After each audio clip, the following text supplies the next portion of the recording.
উম্মুল মুমিনিন মা খাদিজাতুল কুবরা রাদিয়াল্লাহু তাআলা আনহার ব্যাপারে এই বিতর্কিত বক্তা মন গড়া কথা বলে মা খাদিজাতুল কুবরার ব্যাপারে এমন একটা বাজি উক্তি করেছেন, আল্লাহর কসম আমাদের কলিজা ফেটে চলছিল হয়ে গেছে।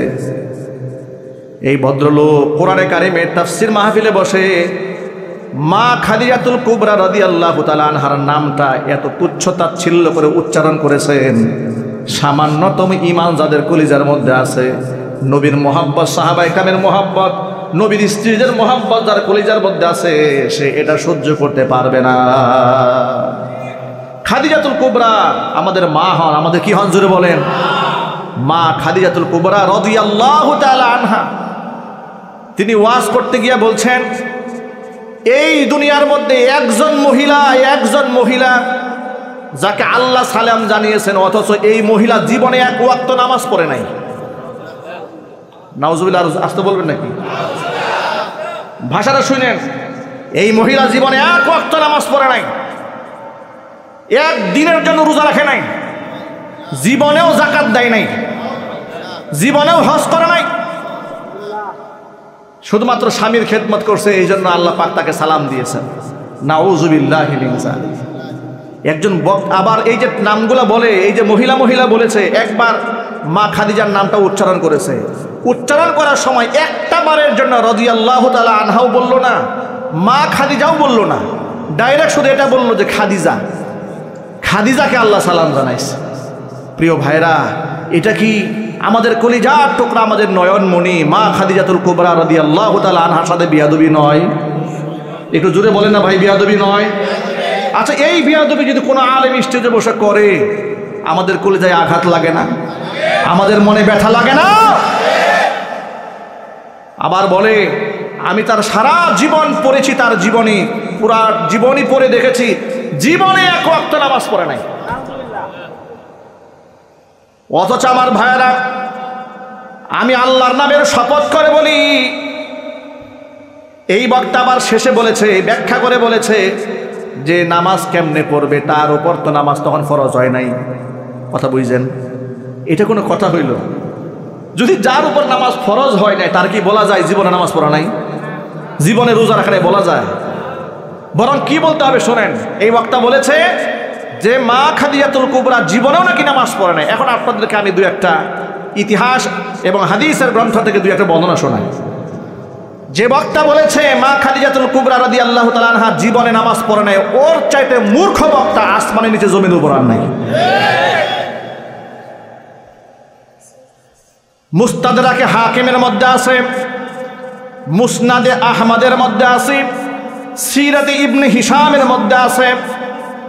এই সমস্ত কিতাব তো এরা পড়ে নাই, না পড়ে আন্দাজে মুখে যা আসে তাই বলে মা খাদিজাতুল কুবরা রাদিয়াল্লাহু তাআলা আনহা তার উপরে নামাজের ফরজিয়াতের বিধান আসার আগে নবীজি সাল্লাল্লাহু আলাইহি সাল্লামের সাথে জীবনের প্রথম 3 নামাজ আদায় করার সৌভাগ্য লাভ করেছিলেন। মুস্তাদরাকে হাকিমে এসছে, সিরাতে ইবনে হিশামের মধ্যে সে আউয়ালু মান সাল্লা মা'আন নবী সাল্লাল্লাহু আলাইহি ওয়াসাল্লাম খাদিজা বিনতে খুয়াইলিদ। খাদিজা বিনতে খুয়াইলিদ তিনি হচ্ছেন সেই রমণী যিনি জীবনের প্রথম নবী মুহাম্মদ সাল্লাল্লাহু আলাইহি ওয়াসাল্লামের সাথে নামাজ আদায় করেছেন। আরো চিল্লা এখন আল্লাহু আকবার। একাধিক হাদিস পাওয়া যায় যে ফরজ নামাজের ফরজিয়াত আসার আগে নবী করিম সাল্লাল্লাহু আলাইহি ওয়াসাল্লাম তিনি নামাজ আদায় করতেন 2 ওয়াক্ত। কোনো কোনো বর্ণনার মধ্যে পাওয়া যায়, আবার কোনো কোনো বর্ণনার মধ্যে এসেছে যে হিনা জালাতিশ শামস, নবী করিম সাল্লাল্লাহু আলাইহি ওয়াসাল্লামকে সাহাবী বলেছেন, আমি দেখেছি নবীজি সাল্লাল্লাহু আলাইহি ওয়াসাল্লাম দুপুরের সূর্য ঢলে যাবার পরে তিনি নামাজ আদায় করেছেন। এমনকি সেই নামাজের সময় তার সাথে হযরত আলীও ছিলেন, তার সাথে উম্মুল মুমিনিন মা খাদিজাতুল কুবরা রাদিয়াল্লাহু তাআলা আনহাও ছিলেন। জোরে কোন আল্লাহু আকবার। এবার এই জাহেল বক্তা বলেছে জীবনে যাকাত দেয় নাই। জোরে কোন নাউজুবিল্লাহ। অথচ মা খাদিজাতুল কুবরা রাদিয়াল্লাহু তাআলা আনহা তার উপরে যাকাতের ফরজিয়াত আসার আগেই তো দুনিয়া থেকে তিনি চলে গেছেন। আল্লাহ নবী সাল্লাল্লাহু আলাইহি ওয়াসাল্লামের স্ত্রী, যিনি এই পৃথিবীতে নবীজি সাল্লাল্লাহু আলাইহি ওয়াসাল্লামের জন্য জীবনের সমস্ত সম্পদ ব্যয় করে দিয়েছে। শিয়াবে আবি তালেবে যখন বন্দী ছিলেন, মা খাদিজাতুল কুবরা রাদিয়াল্লাহু তাআলা আনহা তার সম্পদ সাহাবীদের পিছনে ঢালতে ঢালতে অবস্থা এমন হয়েছে যে পাতা খেয়ে জীবন জীবিকা নির্বাহ করেছেন। আল্লাহু আকবার বলেন। তাহলে যেখানে নবী করিম সাল্লাল্লাহু আলাইহি ওয়াসাল্লামের পেছনে সম্পদ ব্যয় করে সব শেষ করে দিয়েছেন, যাকাতের হুকুম আসার আগেই তিনি মারা গেছেন, তাহলে বক্তব্যতে এমন হওয়া দরকার ছিল যে নামাজ ফরজ হওয়ার আগেই যিনি নামাজ পড়েছেন, যাকাত ফরজ হওয়ার আগে দুনিয়া থেকে চলে গেছেন, সব সম্পদ দান করেছেন, তার উপর নামাজ ফরজ হলে তিনি কত নামাজ পড়তেন? আল্লাহু আকবার বলেন। বক্তব্যতে এরকম হওয়া উচিত, ঠিক কিনা বলেন? যে নামাজ ফরজ হওয়ার আগেই যিনি নামাজ পড়েছেন, যাকাত ফরজ হওয়ার আগে, যাকাত তো মানুষ 2.5% দেয়, আর মা খাদিজা সব দিয়ে দিয়েছেন। আল্লাহু আকবার বলেন। মা খাদিজাতুল কুবরা যে রাসূলকে সম্পদ দিয়ে সহযোগিতা করেছেন, দলিল শুনেন। কোরআন মাজিদ আল্লাহ পাক বলেছেন, ওয়া ওয়াজাদাকা দাল্লান ফাহাদা ওয়া ওয়াজাদাকা আইলান ফাআগনা। ও নবীজি, আপনাকে আমি পথের অনুসন্ধানকারী পেয়েছি, পরে আপনাকে পথ দেখিয়েছি। ওয়া ওয়াজাদাকা আইলান ফাআগনা, আপনাকে আমি দরিদ্র পেয়েছি, আপনাকে আমি ধনী বানিয়ে দিয়েছি। এই আয়াতের তাফসীরে এসেছে ওয়াজাদাকা আইলান ফাআগনা বিমালি খাদিজা রাদিয়াল্লাহু তাআলা আনহা। খাদিজার মাল দিয়ে আল্লাহ পাক তার রাসূলকে ধনী বানিয়ে দিয়েছেন। আর জোরে কোন সুবহানাল্লাহ। তাহলে যেই লোক বলে জীবনেও যাকাত দেয় নাই, জীবনেও নামাজ পড়ে নাই, এমনকি যার ব্যাপারে এই শব্দগুলো বলেছে, একটা বারের জন্য কসম আল্লাহর, মুখ থেকে রাদিয়াল্লাহু তাআলা আনহা বলে নাই, একটা বারের জন্য মা খাদিজা বলে নাই, এই ধরনের গুস্তাখি তাদের জবান থেকে বের হয়। আমরা যখন প্রতিবাদ জানাই, তখন আমাদেরকে তাদের অনুসারীরা বলে, এখন ঐক্য করার সময়, সামনে নির্বাচন, এখন আর হুজুররা বিভেদ করিলেন না। মনে রেখো, রাজনৈতিক বিভেদ আমরা করি না, কারণ আমরা রাজনীতি করি না। কথা ঠিক কিনা? কিন্তু কোরআন সুন্নাহর বক্তব্য দিতে গিয়ে তুমি যদি রাসূলের শানের খেলাফ কথা বলো, তুমি যে আমাদের কলিজার টুকরা মা খাদিজাতুল কুবরা রাদিয়াল্লাহু তাআলা আনহার ব্যাপারে তুচ্ছ তাচ্ছিল্য করে শব্দ উচ্চারণ করো এবং তার ব্যাপারে অপবাদমূলক কথা বলো, জীবনে নামাজ পড়েন নাই, এমন কথা বলেছে জীবনেও পর্দা করে নাই, একটু জোরে করে নাউজুবিল্লাহ। অথচ সেই জাহিলি যুগে মা খাদিজাতুল কুবরা রাদিয়াল্লাহু তাআলা আনহার উপাধি ছিল তাহেরা, মানে পবিত্র নারী। আল্লাহু আকবার বলেন। সেই জাহিলি যুগে তার উপাধি ছিল তাহেরা। তার ব্যাপারে শব্দ চয়ন করে কয় জীবনেও পর্দা করে নাই, জীবনেও নামাজ পড়ে নাই, জীবনেও হজ করে নাই, জীবনে যাকাত দেয় নাই। এই ধরনের শব্দ, গুস্তাখি শব্দ যে করেছে, ওর চেয়ে বড় বৃহত্তম আসমানের নিচে জমিনে হতে পারে না।